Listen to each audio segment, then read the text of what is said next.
بسم اللہ الرحمن الرحیم۔ السلام علیکم۔ ایران اور امریکہ کے درمیان کشیدگی اس نہج پر پہنچ چکی ہے جہاں سے واپسی کا راستہ بہت مشکل دکھائی دے رہا ہے۔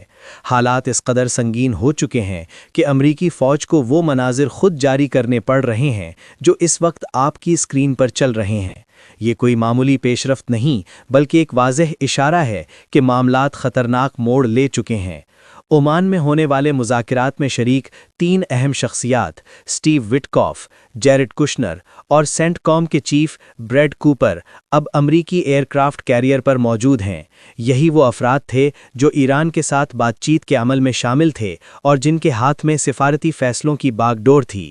ان کی ایئر کرافٹ کیریئر پر موجودگی کو ایک طاقتور علامتی پیغام کے طور پر دیکھا جا رہا ہے۔ یہ اقدام محض ایک رسمی دورہ نہیں سمجھا جا رہا بلکہ اسے ایران کے لیے واضح اشارہ قرار دیا جا رہا ہے کہ عسکری تیاری مکمل ہے اور کسی بھی لمحے کارروائی ممکن ہے۔ ان مناظر میں تیاریوں کا جائزہ لیا گیا، پیغامات منتقل کیے گئے اور یہ تاثر دیا گیا کہ اگر فیصلہ ہوا تو کارروائی میں تاخیر نہیں ہوگی۔ مبصرین کا کہنا ہے کہ ایسے اقدامات عالمی سطح پر فوری اثر ڈالتے ہیں۔ ایک ایئر کرافٹ کیریئر کی موجودگی خود میں طاقت کا اعلان ہوتی ہے اور جب اس پر اعلیٰ سطحی شخصیات پہنچیں تو اس کی علامتی اہمیت کئی گنا بڑھ جاتی ہے۔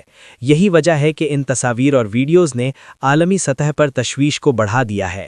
ادھر اسرائیلی وزیر اعظم نیتن یاہو کی بے چینی بھی واضح ہو رہی ہے۔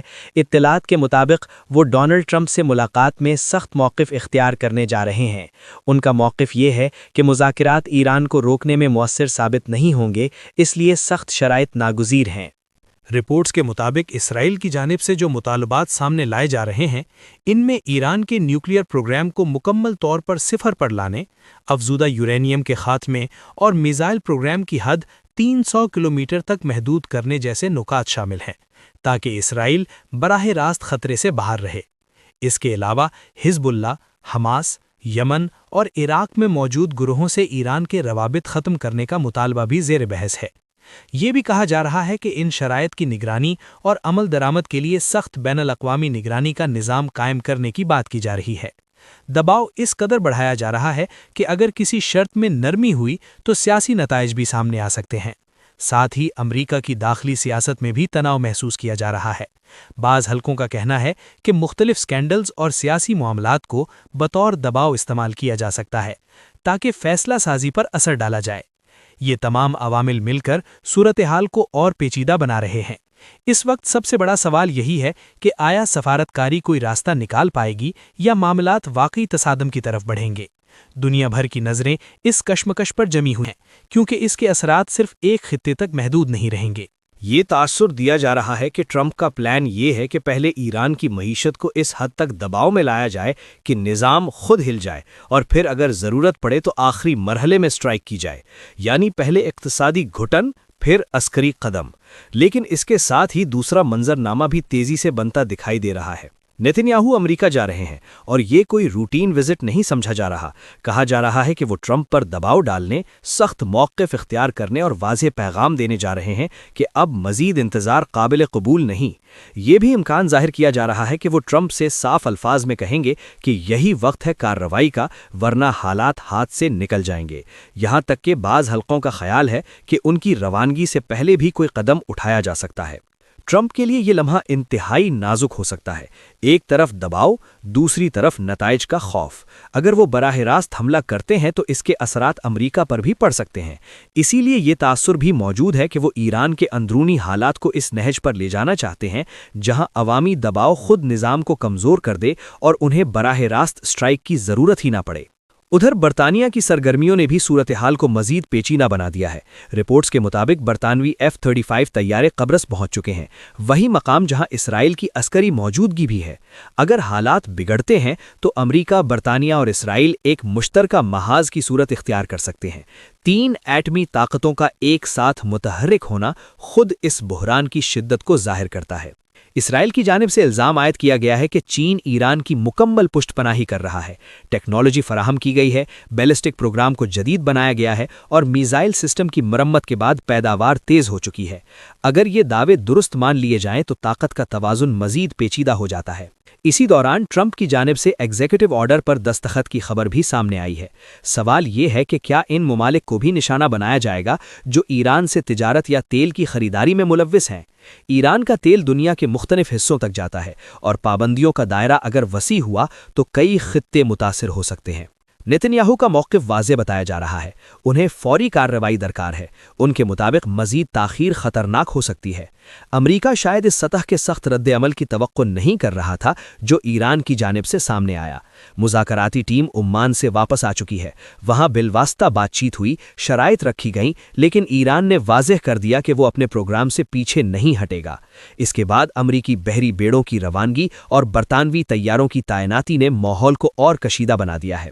ایران کا موقف یہ بیان کیا جا رہا ہے کہ وہ معاہدہ چاہتا ہے مگر اپنی شرائط پر، وہ میزائل پروگرام یا دفاعی صلاحیت کو ختم کرنے پر آمادہ نہیں۔ بعض تجزیہ کاروں کا کہنا ہے کہ اگر آج میزائل پروگرام ختم کرنے کا مطالبہ مان بھی لیا جائے تو کل نئی شرائط سامنے آ سکتی ہیں، قیادت کی تبدیلی، داخلی پالیسیوں میں مداخلت یا علاقائی روابط کا خاتمہ۔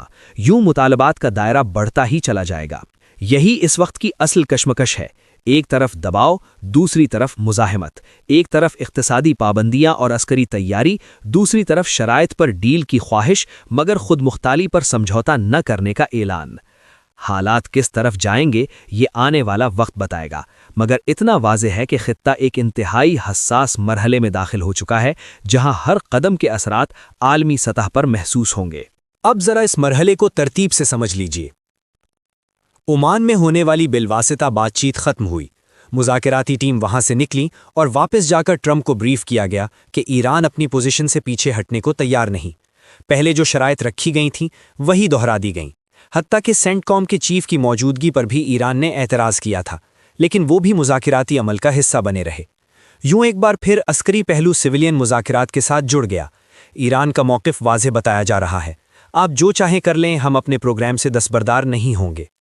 اس اعلان کے فوراً بعد امریکہ نے اپنے بحری بیڑے مزید آگے بڑھا دیے اور برطانیہ نے F-35 طیاروں کی تعیناتی کا عندیہ دے دیا۔ فضا مزید کشیدہ ہو گئی۔ ادھر بیانیہ یہ بھی ہے کہ ایران ڈیل چاہتا ہے مگر اپنی شرائط پر، وہ میزائل پروگرام یا دفاعی صلاحیت کو ختم کرنے پر آمادہ نہیں۔ تجزیہ کار یہ سوال اٹھا رہے ہیں کہ اگر آج میزائل پروگرام ختم کرنے کی شرط مان بھی لی جائے تو کیا کل نئی شرائط سامنے نہیں آئیں گی؟ قیادت کی تبدیلی، داخلی پالیسیوں میں مداخلت، علاقائی روابط کا خاتمہ، مطالبات کا دائرہ بڑھتا ہی چلا جائے گا۔ یہی اصل خدشہ بیان کیا جا رہا ہے۔ ٹرمپ اس وقت ایک طرف اقتصادی دباؤ بڑھا رہے ہیں، ٹیرف اور پابندیاں سخت ہو رہی ہیں، دوسری طرف ایئرکرافٹ کیریئرز اور وارشپس کی نقل و حرکت تیز ہے۔ برطانیہ کو بھی ہم آہنگ رکھا جا رہا ہے۔ اسرائیل مسلسل سخت موقف اختیار کیے ہوئے ہے۔ سوال یہ ہے کہ اگر یہ اتحاد متحرک ہوا تو کیا چین اور روس خاموش رہیں گے یا وہ بھی کھل کر میدان میں آئیں گے؟ یہ بھی کہا جا رہا ہے کہ ایران پر دباؤ ڈال کر اس کی کرنسی کو کمزور کیا جائے، عوامی اضطراب بڑھے اور اندرونی دباؤ سے نظام کمزور ہو۔ ابتدائی اندازہ شاید یہ تھا کہ بحری طاقت کی نمائش سے ایران پسپا ہو جائے گا، لیکن ایران نے واضح پیغام دیا ہے کہ وہ مقابلے کے لیے تیار ہے۔ ایران کی جانب سے یہ موقف بھی سامنے آیا کہ اگر ایٹمی یا میزائل پروگرام پر بات ہونی ہے تو خطے کے دیگر ممالک کے پروگرام بھی زیر بحث آئیں۔ یک طرفہ مطالبات قابل قبول نہیں ہوں گے۔ ادھر عالمی منڈیوں میں بے چینی دیکھی جا رہی ہے۔ مارکیٹس کے اتار چڑھاؤں نے صورتحال کو مزید غیر یقینی بنا دیا ہے۔ اعلیٰ سطح پر بھی یہ سوال موجود ہے کہ براہ راست تصادم کا نقصان کس حد تک ہو سکتا ہے اور کیا اس مرحلے پر جنگ عملی طور پر سود مند ہوگی یا نہیں۔ یہ بھی کہا وقت خریدنے کا ذریعہ بن سکتے ہیں، مگر حتمی فائدہ کسی فریق کو فوری طور پر نہیں ہو رہا۔ ہر فریق اپنی حکمت عملی کے تحت اگلے قدم کا انتظار کر رہا ہے۔ آگے کا مرحلہ سب سے نازک ہے۔ اگر دباؤ حد سے بڑھا تو غیر متوقع رد عمل بھی سامنے آ سکتا ہے، اور اگر بڑے ہتھیار استعمال ہوئے تو معاملہ خطرناک حد تک پھیل سکتا ہے۔ صورتحال اس وقت غیر یقینی ہے، سوالات زیادہ ہیں، جوابات کم۔ آپ اس تمام منظرنامے کو کس زاویے سے دیکھتے ہیں؟ اپنی رائے ضرور دیجیے۔